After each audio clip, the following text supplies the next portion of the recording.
Et place à présent à notre grand angle.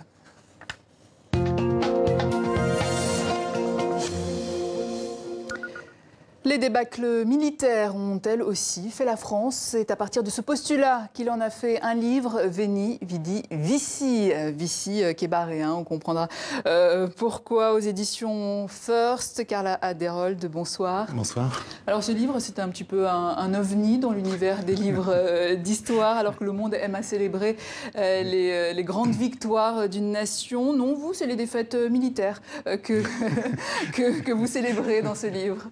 Oui, c'est ça, c'est mon côté masochiste.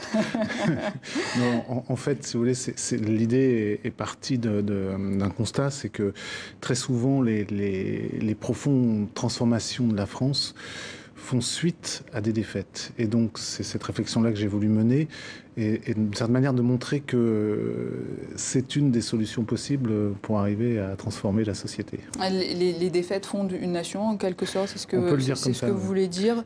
D'où vient ce besoin, en fait, de donner aux défaites toute leur place dans le roman national? Il y a déjà une constatation simple, c'est que notre histoire de France, telle qu'on nous l'enseigne habituellement, classiquement, elle se fonde sur une défaite, c'est Alésia. Et c'est le point de départ, en quelque sorte, de l'histoire de France. Donc on est pratiquement le seul pays au monde à faire ça. Donc c'était assez intéressant de comprendre pourquoi, dans notre roman national, quels sont les exemples, les défaites... y a les contre-exemples. Les contre-exemples, généralement, si on prend l'exemple allemand, eux, ils glorifient la victoire de Teutobourg, qui est à peu près à la même date, enfin un peu postérieure à celle d'Alésia, mais c'est une victoire qu'ils célèbrent. En quoi? Parce que c'est la victoire d'Arminius sur les légions de Varius. Nous, on célèbre la défaite de Vercingétorix, pardon, face à César. Voilà, comment comprendre la libération, par exemple, sans qu'il y ait cette défaite de 1940? C'est ça aussi que... Tout à fait. C'est-à-dire que souvent, je dirais, l'idée, elle est aussi d'amener à réfléchir un petit peu autrement. C'est-à-dire que souvent, on se contente des conséquences immédiates des défaites. Et là, c'est vrai que si on veut comprendre quelque chose à la libération et surtout à la France qui se dessine alors, il faut remonter au moins à la défaite de 1940. La défaite permet parfois également de changer le cours de l'histoire, vous le disiez tout à l'heure, donc au-delà des défaites militaires, en entraînant des bouleversements économiques, sociologiques, voire de refonder une nation, même une société. On peut dire que souvent, ces grandes défaites, parce qu'il ne s'agit pas là des petites batailles perdues, il s'agit vraiment des désastres, elles sont souvent nées d'un blocage de la société française, de la nation, et ces défaites permettent, par leur électrochoc, on va dire, de refonder la nation. J'en veux pour preuve la défaite de 1870, où véritablement, au sortir de 1870, la France... Sedan. Oui, Sedan, exactement. Et donc la défaite face aux armées prussiennes va permettre à la République de s'installer définitivement en France, va permettre surtout de créer la nation française. Parce que ce qu'on oublie un petit peu, c'est qu'avant 1870, la nation n'existe pas véritablement. C'est-à-dire que plus de la moitié des Français ne parlent pas français et surtout n'ont pas le sentiment de faire partie de la France. Donc les conclusions que vont tirer les gouvernements après la défaite de 70, c'est que si on veut véritablement prendre un jour sa revanche, il faut fonder une nation. Et du coup, ce sont toutes les grandes lois de la Troisième République, c'est-à-dire les lois Jules Ferry sur l'école laïque, gratuite, obligatoire, qui permettent d'apprendre le français, qui permettent aussi d'enseigner un passé commun. C'est là où on voit que les Gaulois, tout d'un coup, deviennent nos ancêtres. Et puis, vous avez aussi toute la réforme du service militaire, où, tout d'un coup, tous les Français vont être appelés sous les drapeaux. C'est quoi l'esprit gaulois, du coup? L'esprit gaulois, c'est une invention, on va dire, justement, après cette défaite, où on essaye, dans la volonté de créer une nation et vraiment de l'ancrer dans l'histoire, on essaye de trouver des ancêtres les plus prestigieux possibles. Et donc, les Gaulois. Et tout d'un coup, des intellectuels vont définir l'esprit français, ce qu'on appelle l'esprit français, comme un esprit gaulois. Et du coup, par exemple, tout ce qui est l'humour français qui serait assez grivois, etc., espiègle, devient l'humour gaulois. Les termes de gauloiserie, par exemple, se développent à ce moment-là. Alors parmi ces penseurs, il y a également Ernest Renan, qui avait notamment défini au XIXe siècle cette notion de nation. C'est quoi alors une nation? Pour Renan, la nation, il l'a définie... Parce que c'est pas la même pour tout le monde, du coup. Non, pas du tout. Il l'a définie en 1882 dans une conférence qui est restée célèbre. C'est à la fois un passé commun et un présent commun. Et donc cet ensemble on voit cette citation d'Ernest Renan derrière vous. Et dans ce passé commun, ce qui lui paraît le plus important, c'est là où c'est intéressant aussi, c'est les sacrifices. C'est-à-dire que une nation se forge dans le deuil et dans le sacrifice. C'est dans la douleur que se forge une nation.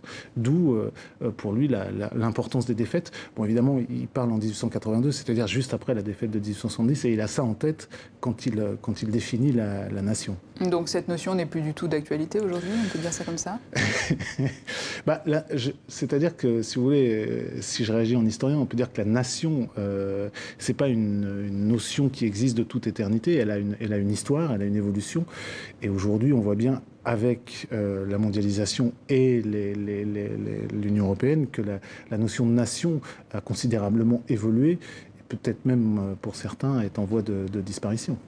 Alors avec cet esprit gaulois, on va dire, la première loi sur la nationalité qui a été votée, en quoi elle consistait? Alors c'est la première loi est en 1889, elle consistait, si vous voulez, c'est la première fois justement dans le cadre de la constitution de cette nation, il y a un flux important de travailleurs immigrés qui arrivent pour la première révolution industrielle, et le législateur se dit nous sommes de moins en moins nombreux par rapport à l'Allemagne, il nous faut plus de Français. Il y a deux façons d'avoir plus de Français. D'une part, de faire des enfants. Bon, manifestement, à ce moment-là, la démographie est en chute libre.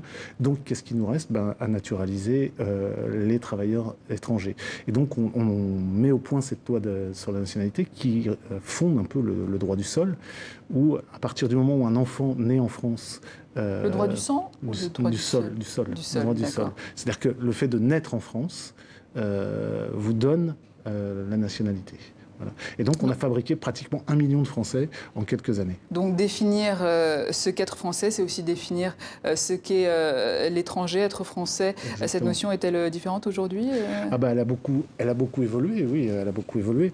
Il y a eu notamment en 1993 une loi qui ne reconnaissait plus l'automaticité du fait d'être français quand on était né en France, qui a été abrogée en 1998, mais aujourd'hui on en revient, il y a beaucoup de débats, on le voit actuellement, sur une introduction du droit du sang dans la nationalité pour justement, j'allais dire, contourner le droit du sol, parce que pendant 150 ans, la République française a voulu fabriquer des Français et faire des Français. Et il semblerait qu'aujourd'hui, l'envie soit moindre et qu'on ait envie plutôt de définir non plus une nationalité française, mais une identité française. Moi, je ne sais pas trop ce que c'est, mais en gros, qui serait, transhistorique, ou qui aurait une éternité, justement, depuis les Gaulois jusqu'à nos jours, et dans lequel, évidemment, tout nouvel arrivant aurait du mal à s'intégrer. C'est aussi à cette époque-là que la France se lance dans la colonisation de l'Afrique et de l'Asie, et ce pour compenser en fait cette défaite de Sedan. Il y a une forme de compensation, bien sûr, qui est d'ailleurs mise en avant par Bismarck à ce moment-là. Il incite la France à développer la colonisation. Et il y a toute une opposition de la droite nationaliste à la colonisation, parce que pour eux, c'est faire diversion vis-à-vis du but essentiel qui est de prendre sa revanche. Donc la colonisation, oui, elle est vécue comme ça.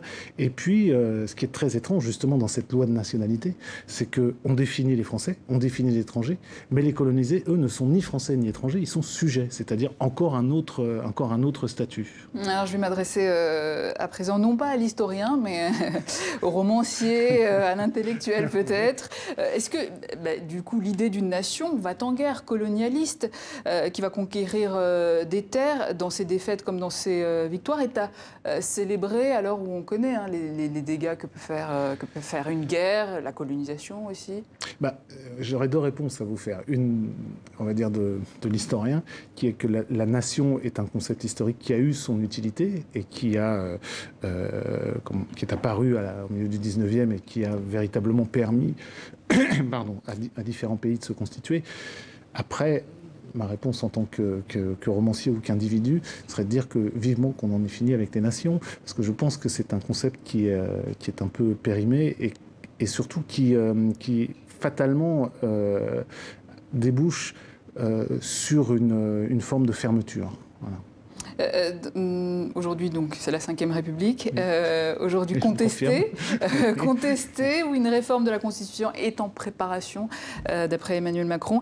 Qu'est-ce qui aurait accéléré peut-être la défaite de cette Ve République, même si on ne parle pas de défaite militaire en amont, si on suit votre logique? Ça serait la première fois, je dirais, qu'un régime, encore que d'après ce que j'ai compris, c'est plutôt un aménagement de la Ve République, c'est pas la fondation d'une nouvelle République.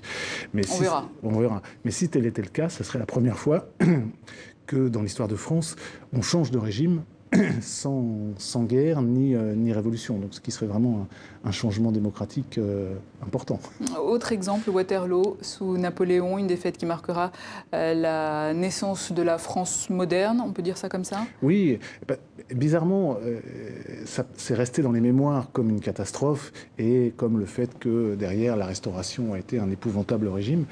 Mais de fait, les historiens aujourd'hui s'accordent à dire que un des grands mérites de la Restauration, notamment, c'est d'avoir fondé la vie parlementaire et d'avoir permis justement des débats de manière plus pacifique qu'avant.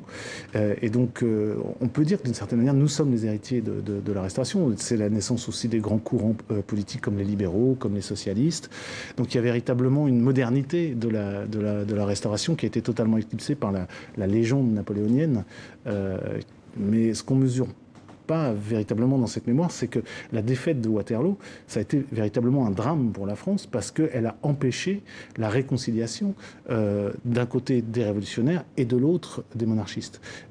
Alors que la première abdication en 1814 semblait ouvrir la voie à une possible armistice entre les deux. Et le fait qu'ils reviennent et qu'ils provoquent ce choc a entraîné une scission définitive qui va faire qu'après, il y aura la révolution de 1830, 1848, il faudra attendre 1870 et la Troisième République pour qu'enfin cette réconciliation soit en route, en tout cas. Alors vous, du coup, dans tout ça, quelle est la défaite qui vous a le plus marqué? Ma défaite préférée. Votre défaite préférée? L'antagonisme avec les Anglais, peut-être? Moi, c'est Azincourt, oui. C'est Azincourt? Oui, Azincourt, parce que je trouve que c'est la défaite la plus intéressante et la plus limpide. C'est-à-dire que c'est sans doute la plus grande défaite militaire française. Il faut quand même bien voir que pratiquement toute la chevalerie la chevalerie française est restée sur le champ de bataille à Azincourt, et que il y a tout d'un coup une société qui est complètement décapitée. C'est-à-dire que toute sa classe privilégiée disparaît du jour au lendemain. Et donc, c'est fascinant de voir comment se reconstruisent les hiérarchies, comment se reconstruisent les pouvoirs au lendemain de cette défaite. Veni, vidi, vici, et pas vici, comme en italien avec le vici. C'est du latin, bien sûr. Barré aux éditions First. Merci, Carla Desroldes, d'être passée par nos locaux. C'est moi qui vous remercie.